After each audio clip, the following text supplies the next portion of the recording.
La Chine a ordonné à ses banques de vendre les obligations du Trésor américain. Beaucoup y voient une menace pour le dollar, mais l'enjeu est en fait bien plus large. La dépendance de l'Amérique à la fabrication chinoise diminue enfin après des décennies.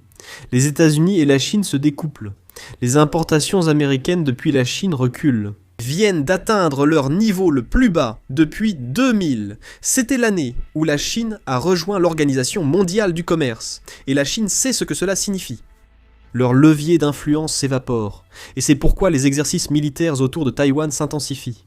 Commençons depuis le début. Peu après l'appel téléphonique entre Xi Jinping et Trump, la Chine a demandé à ses banques de vendre des bons du Trésor américain et de restreindre les nouveaux achats. Le titre présentait cela comme une attaque de la Chine contre le dollar. Le dollar s'effondre, ce genre de choses. Mais voici la véritable histoire. La Chine vend des bons du Trésor, parce qu'il se prépare à un monde où la relation entre les États-Unis et la Chine est fondamentalement différente. Un monde où le commerce entre les deux pays ne cesse de diminuer, et ce monde est déjà là. Regardez ce chiffre. Les importations américaines de Chine sont à leur plus bas niveau depuis 2000. C'est 25 ans d'intégration commerciale qui s'inversent. En 2025 seulement, 7,5% des importations américaines provenaient réellement de Chine. C'est tout. C'est le niveau le plus bas depuis plus de 20 ans. C'est pareil pour le déficit commercial qui était au plus bas depuis 20 ans. Et en 2026, cette tendance s'accélère encore plus vite.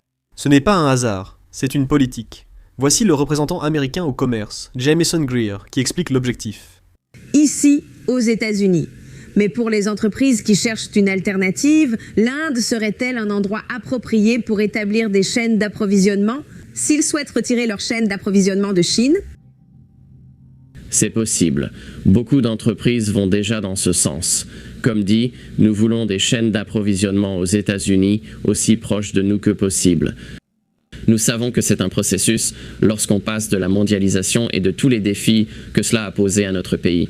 Lorsque vous passez à une économie plus résiliente et plus sûre, à un moment donné, il faut réorganiser les chaînes d'approvisionnement. L'Inde peut être une étape pour cela. Ils ont beaucoup de monde et une capacité de production. Nous voulons avant tout privilégier l'industrie et le travailleur américain. Mais bien sûr, dans la mesure où nous allons importer d'autres pays, l'Inde peut être une bonne source tant que c'est équilibré et équitable. Et qu'est-ce que c'est? Les États-Unis veulent retirer la production de Chine, relocalisent, créent des chaînes d'approvisionnement chez des alliés et réduisent leur dépendance à Pékin. Voici pourquoi cela compte pour Taïwan. Pendant des années, la Chine avait un plan simple. L'Amérique dépendait de sa production. Si les États-Unis défendent Taïwan, la Chine peut exploiter cette dépendance comme arme, perturber les chaînes d'approvisionnement, couper l'accès aux biens essentiels et infliger une douleur économique pour faire reculer l'Amérique. C'était un levier, et c'était leur stratégie. Mais si les États-Unis ne dépendent plus de la Chine, cette arme ne fonctionne plus. Et Xi Jinping sait que le temps presse. Chaque année qui passe, l'Amérique devient de moins en moins dépendante. Chaque usine qui déménage au Vietnam, au Mexique ou en Inde est un levier que la Chine perd. Et c'est pourquoi l'agressivité chinoise autour de Taïwan augmente. Le premier missile à être lancé sera un navire chinois tirant sur un navire américain dans le détroit de Taïwan. Ce n'est pas le premier missile sera. Et Xi appelle ses amis aux États-Unis et dit « Si le gouvernement américain essaie de s'opposer à cela, je vais détruire votre économie. Je le ferai demain. Je vais tous vous expulser. Je vais supprimer toutes vos dérogations spéciales. Nous allons voler toutes vos usines. Nous allons nationaliser tous vos travailleurs. Et ensuite, nous allons vendre des iPhones au monde entier. Et vous deviendrez insignifiant comme ça. C'est en fait l'une de ses armes. » Bon sang, c'est vraiment flippant. C'est du lourd, non? Et le pire, c'est que, sans vouloir caricaturer, personne n'en parle. Genre, c'était quand la dernière fois que tu as entendu ça? Discuter ouvertement? Et tout ça est évidemment vrai, non? Est-ce que quelqu'un conteste que Xi peut juste détruire Apple? Personne ne conteste cela. Quelqu'un pense-t-il vraiment que Xi ne pourrait pas anéantir des millions d'emplois américains et des milliers de milliards en capitalisation boursière, du jour au lendemain, d'un simple coup de stylo, comme... Je ne sais pas. Je ressens un peu ce que les gens vivaient pendant la guerre froide, cette pression constante de penser que des missiles nucléaires pouvaient être lancés à tout moment. On dirait que c'est un peu comme quelque chose de moins grave. La stratégie de la Chine n'est pas forcément une invasion façon jour J, c'est un blocus. Encercler Taïwan, couper le transport maritime et étrangler l'île économiquement jusqu'à ce qu'elle soit prête à négocier une réunification. C'est exactement ce que les exercices militaires chinois sont en train de répéter. En décembre dernier, la Chine a mené un important exercice militaire appelé Mission Justice. Il s'entraînait précisément à cela, un blocus de Taïwan. Les incidents qui se sont produits étaient alarmants. Lors du premier incident, un chasseur chinois J-16 a tiré des leurres lumineux directement sur un F-16 taïwanais. Le chasseur taïwanais avait décollé en urgence, car l'avion chinois allait franchir la ligne médiane du détroit de Taïwan, frontière non officielle entre les deux parties. Tirer des leurres lumineux sur l'avion militaire d'un autre pays n'est pas un avertissement, mais une provocation. Lors du deuxième incident, un J-16 chinois s'est placé directement derrière le F-16 taïwanais en position de tir. Si c'était un combat, le pilote taïwanais serait déjà mort. Ce ne sont pas des accidents, mais des démonstrations délibérées de capacité et d'intention. Et lors du troisième incident, un J-16 chinois a volé sous un bombardier chinois, en utilisant la tactique du transport en tandem. L'idée est de dissimuler le chasseur au radar taïwanais en le masquant avec un avion plus gros. Lorsque l'armée taïwanaise a détecté l'appareil, quoi qu'il en soit, le pilote chinois a réagi en basculant son avion sur le côté et en montrant les missiles sous ses ailes. C'était censé être un message. Selon le chef du commandement Indo-Pacifique des États-Unis, les exercices militaires chinois ne sont pas seulement des entraînements, ce sont des répétitions, des préparatifs pour une véritable attaque contre Taïwan à l'avenir. Tout ce qu'ils pratiquent a un but. Les plans de la Chine pour Taïwan rencontrent un autre obstacle majeur, le Japon. Il y a un mois, le Premier ministre japonais a fait une déclaration inédite. Le Japon défendrait Taïwan si la Chine envahissait. Cela a provoqué une tempête diplomatique. La Chine était furieuse, et il y a eu des échanges d'accusations pendant des semaines. Eh bien, devinez ce qui s'est passé. Il y a quelques jours, le Japon a organisé des élections anticipées, et le parti du Premier ministre a obtenu une super majorité. Elle dispose maintenant de plus qu'assez de sièges au Parlement pour modifier la constitution japonaise, si elle le souhaite. Cela n'a jamais été fait auparavant dans l'histoire du Japon. La constitution japonaise limite actuellement l'action militaire, mais avec une super majorité au Parlement, ces limites pourraient être supprimées, ou du moins révisées.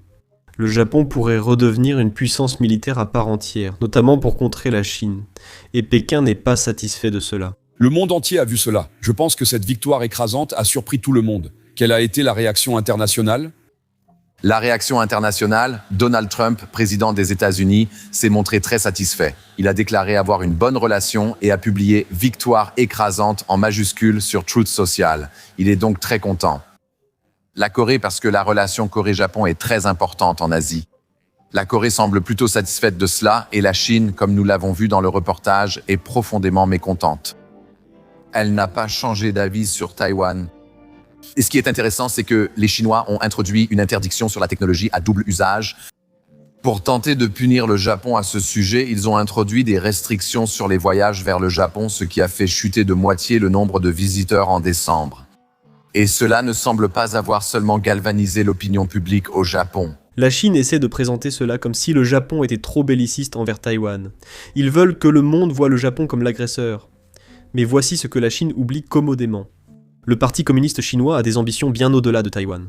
Ils veulent s'emparer de certaines parties des Philippines. Ils veulent prendre le contrôle de la mer de Chine méridionale. Ils veulent s'emparer de certaines parties de la Corée du Sud. Ils veulent aussi prendre des îles japonaises comme les Senkaku et une partie de la mer de Chine orientale.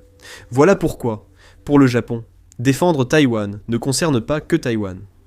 Il s'agit aussi d'arrêter l'expansion chinoise avant qu'elle n'atteigne le territoire japonais. Et il n'y a pas que le Japon qui s'oppose à l'intimidation chinoise. L'Union européenne envisage de faire de même, mais elle cible ses actions sur le plan économique. Des conseillers français incitent l'UE à imposer des tarifs à la Chine, ou à affaiblir l'euro.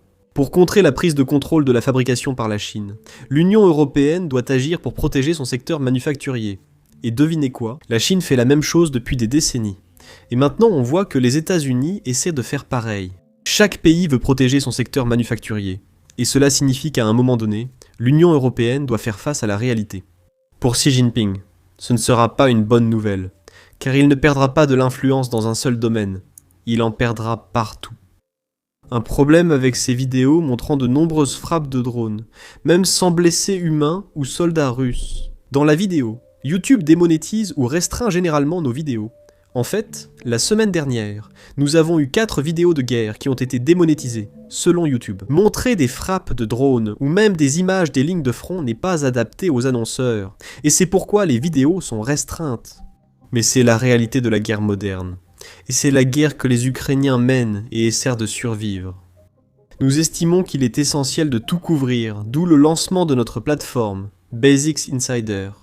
Nous l'avons construit à partir de zéro. Donc nous n'avons aucune restriction. Nous n'avons pas à flouter nos frappes de drones, nous n'avons pas à flouter les images du front, et nous n'avons pas à flouter les bases aériennes russes en train d'être détruites.